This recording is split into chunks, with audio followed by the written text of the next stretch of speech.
Friends, आप लोगों ने कुछ दिन पहले देखा होगा कि किस तरह से यूरोपियन यूनियन ने पाकिस्तान को जीएसपी स्टेटस को लेकर एक बहुत बड़ा झटका दिया था। अब दोस्तों नंबर आए हैं चीन का। दरअसल पिछले एक साल से यूरोपियन यूनियन और चाइना के बीच में एक डील पेंडिंग थी जिसका नाम था CAI यानी कॉम्प्रिहेंसिव एग्रीमेंट ऑन इन्वेस्टमेंट। ये डील फ्री ट्रेड डील और जीएसपी स्टेटस की तरह ही थी। ऐसा होता है कि इस तरह की डील अगर दो कंट्रीज के बीच में होती है तो वो दोनों कंट्रीज एक दूसरे के गुड्स पर अपने कंट्रीज में टैरिफ्स नहीं लगाती या फिर बहुत कम टैरिफ्स लगाती है। तो उससे क्या होता है, जो प्रोडक्ट्स है वो बहुत कम कीमत में कस्टमर्स तक पहुंच जाते हैं। तो इसकी वजह से जो कंट्री जिसको ये फायदा मिला हुआ है, उसके अलावा अगर कोई दूसरी कंट्री यहाँ पे सेम प्रोडक्ट मार्केट में बेचेगी तो उसके ऊपर तो टैरिफ्स होंगे, तो वो चीज महंगी हो जाएगी। तो ऑटोमेटिकली जो चीज सस्ती है वही बिकने वाली है। तो इसी तरह से ये श्योर हो जाता है कि अगर ऐसी डील होती है तो जो कंट्री ने ये डील की है उसकी मोनोपोली उस मार्केट में हो जाती है। हम यहाँ पे पाकिस्तान का एग्जांपल ले सकते हैं। यूरोपियन कंट्रीज में टेक्सटाइल मार्केट बहुत कमजोर है, तो वो टेक्सटाइल प्रोडक्ट को इंपोर्ट करते हैं।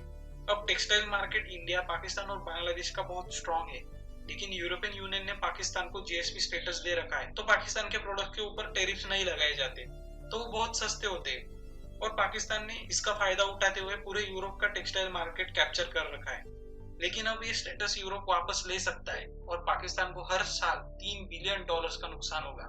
तो यहाँ पर तो सिर्फ पाकिस्तान की टेक्सटाइल इंडस्ट्री ही स्ट्रॉन्ग थी। अब ये डील अगर यूरोप चाइना के साथ करता है तो चाइना की तो हर इंडस्ट्री स्ट्रॉन्ग है, तो इससे चाइना को बहुत बड़ा फायदा होगा। और इसलिए चाइना 2013 से प्रयास कर रहा था और ये डील अब फाइनल हो सकती थी, लेकिन अब यूरोपियन यूनियन ने इसको कैंसिल कर दिया।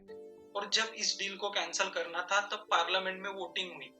अब वोटिंग में चाइना के खिलाफ 599 वोट थे और चाइना के फेवर में सिर्फ 30 वोट थे। और इस डील को कैंसिल करने का रीजन यूरोपियन यूनियन ने ये बताया कि चाइना ने यूरोपियन यूनियन के ऊपर सैंक्शंस लगाए हैं और चाइना सिंजियन प्रोविंस में उइगर मुस्लिम्स के ऊपर अत्याचार करता है और चाइना में ह्यूमन राइट्स वायलेशन के प्रॉब्लम है जिस पर चाइनीज गवर्नमेंट रिएक्ट नहीं करती। सिंजियन के मुद्दे पर यूरोपियन यूनियन ने चाइना के ऊपर सैंक्शंस लगाए थे और बाद में इसकी रिएक्शन पे चाइना ने रिटेलिएट करते हुए यूरोपियन यूनियन पर सैंक्शंस लगाए थे। इसके ऊपर चाइना का रिप्लाई आया कि सिंजियन प्रोविंस में जो कुछ प्रॉब्लम्स है वो चाइना का इंटरनल मैटर है और इस पर यूरोपियन यूनियन को इंटरफेरेंस नहीं करना चाहिए। और साथ ही में चाइना की तरफ से ये भी कहा गया यूरोपियन यूनियन का बहुत सारी कंट्रीज के साथ ट्रेड डेफिसिट में है और इस डील में सिर्फ चाइना ही बेनिफिशियर नहीं था, इससे यूरोपियन यूनियन को भी बहुत बड़ा प्रॉफिट होने वाला था। यहाँ पे देखे तो यूरोपियन यूनियन भी पहले इस डील को करना चाहता था और कुछ दिन पहले यूरोपियन यूनियन के जो परमानेंट रिप्रेजेंटेटिव है यूनाइटेड नेशंस में, उन्होंने एक स्टेटमेंट दिया था कि यूरोपियन यूनियन को अब ये देखना चाहिए कि उसके लिए ज्यादा अच्छा पार्टनर कौन है, यानी कि चाइना या अमेरिका। इस पर सोचकर आगे अपने इंटरेस्ट को देखकर आगे बढ़ना चाहिए। अब तक यूरोपियन यूनियन ने चाइना पे काफी हल्का हाथ रखा था, लेकिन अब यूरोपियन यूनियन ये मानता है कि चाइना इस वर्ल्ड के लिए एक थ्रेट है और अब पूरी दुनिया धीरे धीरे चाइना के खिलाफ हो रही है। चाइना ने जिस तरीके से शुरुआत में कोविड-19 को छुपाया और साउथ चाइना सी में दादागिरी हो या फिर ताइवान के एयर स्पेस को वायलेट करना हो, ताइवान को धमकी देना और बांग्लादेश को धमकाना, और फिर बाद में चाइना ने तो ऑस्ट्रेलिया को न्यूक्लियर मिसाइल्स तक की धमकी दे दी थी।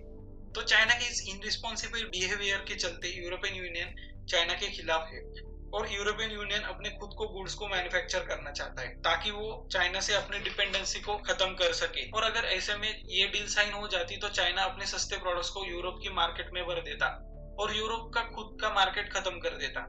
अब यूरोपियन यूनियन चाइना के रिप्लेसमेंट में इंडिया को खड़ा करना चाहती है और खुद यूरोपियन कंपनीज और अमेरिकन कंपनीज ताइवान और साउथ कोरिया के साथ मिलकर चाइना की ग्लोबल चिप मार्केट को चैलेंज करना चाहती है और चाइना के मार्केट को खत्म करना चाहती है। चाइना के मार्केट के सामने दूसरा पैरेलल मार्केट खड़ा करने का यूरोप के कंट्रीज का प्लान है। चाइना की एक्सपोर्ट बेस्ड इकोनॉमी है, अगर चाइना के पैरेलल में ऐसी मार्केट्स खड़ी होने लगी तो चाइना की इकोनॉमी डूब जाएगी। तो ऐसे समय में ऐसी कौन सी भी डील अब चाइना के साथ कोई भी कंट्री नहीं करना चाहेगी और इस ग्लोबल चिप सप्लाई मार्केट के ऊपर हम एक नई वीडियो लाएंगे।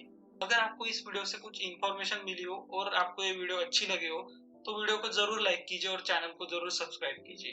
Thank you.